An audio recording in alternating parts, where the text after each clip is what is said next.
안녕하세요. 신화 기자입니다. 저희 지난 시간까지는 월급용 수주행 시리즈를 진행했는데 재밌게 보셨나요? 저희가 지금 이메일로 활발하게 사연 받고 있는데 전문가분들에게 월급 컨설팅을 진행해보고 싶다 하시는 분들 사연 많이 보내주시면 감사하겠습니다.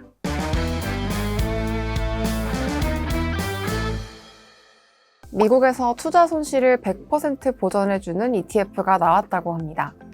주식형 ETF에 투자하고는 싶은데 원금 손실 걱정이 앞섰던 분들에게 희소식일 것 같은데요. 손실 위험이 아예 없는 상품이라는 말만 들으면 그러면 수익률이 플러스가 되면 그건 그것대로 가져가는데 마이너스가 되면 이건 보전해준다고? 거의 꿈의 ETF 아닌가 싶기도 합니다. 다만 여러분도 아시다시피 세상에 공짜는 없습니다. 이 상품도 분명 장단점이 있을 텐데요. 그래서 오늘은 새로 나온 이 손실 보전형 ETF가 어떤 상품인지 투자할 때 주의해야 할 점은 없을지 살펴보겠습니다. 일단 이 상품의 이름은요, Innovation Equity Defined Protection ETF, 티커명은 T줄입니다. 미국 최대 ETF 운용사인 이노베이터에서 지난 7월 18일에 출시했습니다. 이 ETF는 쉽게 정의하면요, S&P 500 지수를 추종하는 극한의 버퍼형 ETF라고 할 수 있습니다. 버퍼형 ETF는 말 그대로 버퍼, 즉 완충 장치를 가진 ETF입니다. ETF 수익률이 일정 수준 이하로 떨어질 때까지는 손실을 보전해주는 겁니다. 다만 중요한 게 손실을 보전해주는 대신 수익의 범위도 제한됩니다. 수익률이 과하게 움직이지 않기 때문에 좀 더 안정적인 투자를 추구하시는 분들에게 적합하다고 하는데요. 요약하자면 일반적인 주가 지수를 추종하되 하방과 상방이 모두 막혀 있다는 건데 이게 어떻게 가능한 걸까요? 그 열쇠는 옵션 거래에 있습니다. 우리가 이 상품이 뭔지 알아보는 김에 옵션 거래가 뭔지에 대해서도 같이 공부해 보겠습니다. 옵션 거래는 미래의 어떤 시점에 정해진 가격으로 사고 팔 수 있는 권리를 지금 계약하는 겁니다.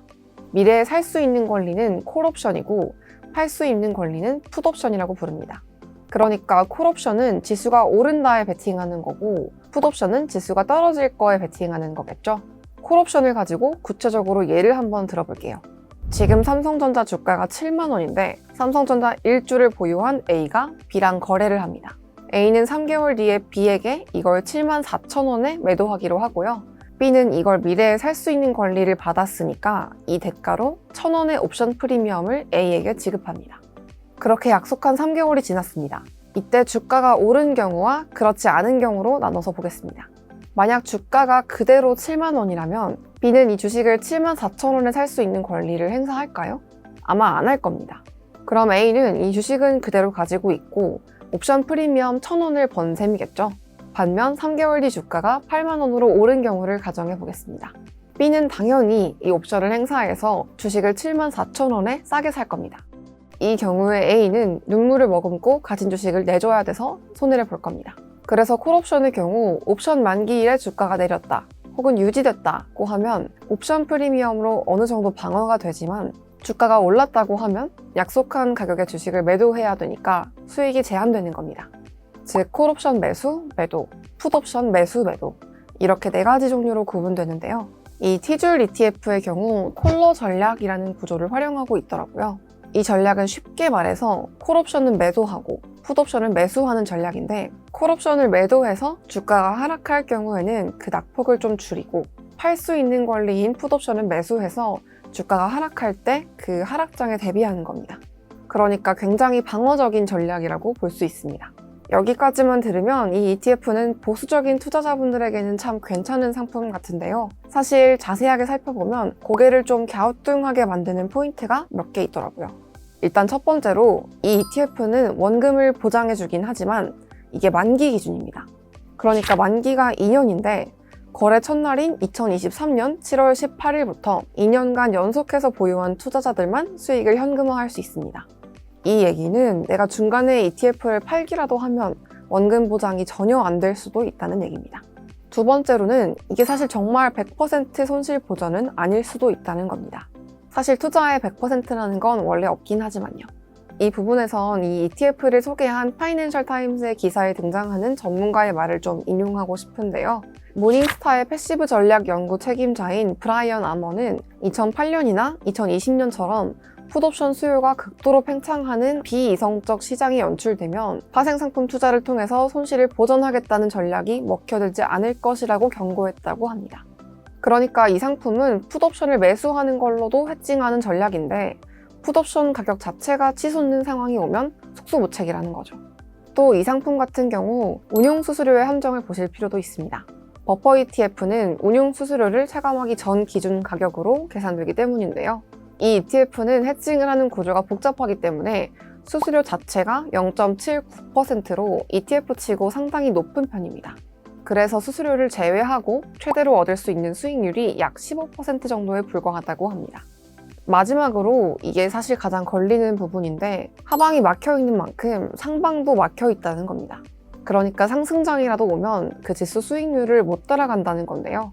최대 수익률 자체가 2년간 16.62%로 상한이 설정돼 있습니다. 이걸 연율로 계산하면 한 8% 정도가 최대치인 겁니다.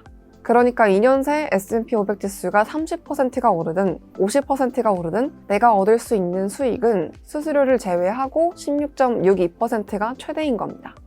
제가 아까 인용한 파이낸셜 타임스 기사를 보면요. 실제로 금융 전문가들은 만약에 시장의 리스크를 전적으로 피하고 싶다면 애초에 왜 주식에 투자하냐 이런 지적을 하기도 한다고 해요. 주식이라는 것 자체가 어느 정도 리스크를 감당하는 대가로 수익을 기대하는 건데 이 논리를 따르지 않을 거면 굳이 주식을 해야 하냐는 거죠. 실제로 주식보다 리스크가 덜한 다른 금융상품들도 다양하고요. 사실 이 상품은 정말 베스트 시나리오를 가정했을 때 연 7에서 8% 정도의 수익률을 얻는 건데 개인적으로 이 정도의 수익률을 기대할 거면 그냥 채권이나 채권형 ETF에 투자하는 게 어떨까 싶긴 합니다. 똑같이 만기가 2년인 채권 혹은 채권형 ETF를 기준으로 보면 리스크가 더 적은데 수익률은 비슷하기 때문에 굳이 T줄에 투자해야 하나 싶은 거죠. 결론입니다. 제 나름대로 내려봤는데요. 이미 포트폴리오에 주식뿐만 아니라 채권, 달러 이렇게 다양한 안전자산에 투자하고 계신 분들은 굳이 이 상품에 투자하실 유인이 없을 것 같습니다. 안전자산 자체로 어느 정도 주식의 위험을 해지해주기 때문인데요. 그래서 이 상품은 나는 포트폴리오의 주식 비중이 너무 높다. 그런데 S&P 지수에 투자하는 ETF를 더 사두고는 싶은데 앞으로 시장이 약간 불안하다. 이렇게 생각하시는 분들에게 더 적합해 보이는 것 같습니다. 네, 이렇게 오늘은 새로 나온 신상 ETF에 대해서 파헤쳐보는 시간을 가졌고요. 오늘도 유익하게 보셨다면 좋아요와 구독 부탁드립니다.